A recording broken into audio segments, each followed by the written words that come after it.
Existem dois instrumentos que vão auxiliar os profissionais de saúde, você enquanto fisioterapeuta, nesse processo avaliativo. Um deles permite classificar a doença venosa crônica apresentada pelo paciente e o outro, em complementação, a gravidade desse comprometimento. Para classificar a doença venosa e a insuficiência venosa crônica, você pode usar a classificação CEAP básica. O instrumento ele vai ser dividido em 4 partes.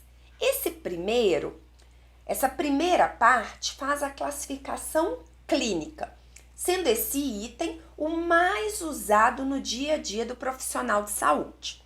Então, considerando esse quesito, essa classificação clínica, o paciente ele pode ser classificado de CEAP, que vai de C0 a C6, sendo C0 aqueles pacientes sem sinais visíveis ou palpáveis de doença venosa.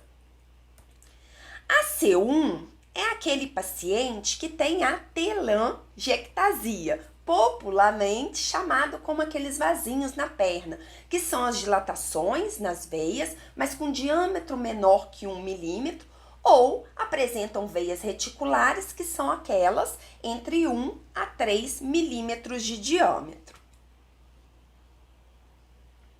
C2, o paciente já apresenta as veias varicosas, que são aquelas veias dilatadas, tortuosas, com um diâmetro maior do que 3 milímetros, desculpa. Em C3, o paciente apresenta edema em membros inferiores. C4A, ele apresenta pigmentação e eczema, que são aquelas placas vermelhas que coçam, já apresentam aquelas pequenas vesículas, bolinhas com líquido em membros inferiores.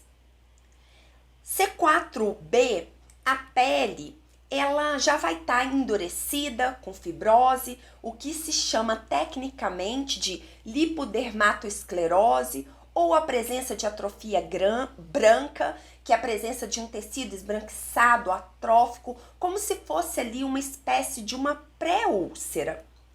Em C5, o paciente ele apresenta úlcera venosa cicatrizada e em C6, essa úlcera venosa ela está aberta.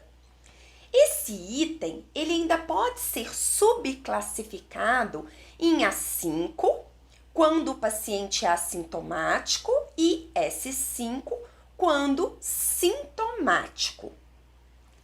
Lembrando que o paciente ele pode ter uma apresentação clínica diferente entre membro inferior direito e esquerdo. Por exemplo, o paciente ele apresenta em ambos os membros inferiores veias varicosas, porém o edema só está presente no membro inferior esquerdo. Nesse caso, o membro inferior direito é CEAP2, com as veias varicosas, e o esquerdo C3, porque ele já apresenta edema nesse outro membro, no membro esquerdo. A segunda parte é a classificação etiológica, que se refere à causa da doença, sendo a sigla EC, quando a origem é congênita, EP, quando ela é primária, uma causa venosa, ES, ela é secundária a um comprometimento como uma trombose venosa profunda, pós-traumática, e EN é quando não há uma causa venosa evidente que foi identificada. A terceira parte do instrumento, você vai classificar em termos anatômicos. Então, AS, quando envolve o sistema venoso superficial, AD, o profundo, AP, as veias perfurantes e EN, quando não há uma causa venosa identificada. Por fim, considere na classificação CEAP a fisiopatologia, sendo PR se referindo a uma disfunção de refluxo, ou seja, existe um comprometimento nas válvulas das veias que impossibilita que o seu trabalho seja realizado plenamente. P0 é quando a disfunção ela é uma obstrução venosa. Se for um misto de refluxo e obstrução, a sigla é PRO. E PN, quando a fisiopatologia da doença venosa não foi identificada. Para avaliação desse mecanismo fisiopatológico e até mesmo das limitações funcionais da doença vascular, comumente se analisa os resultados em conjunto de exames complementares, como a ultrassonografia com Doppler, o uso de Doppler portátil ou da própria pletismografia.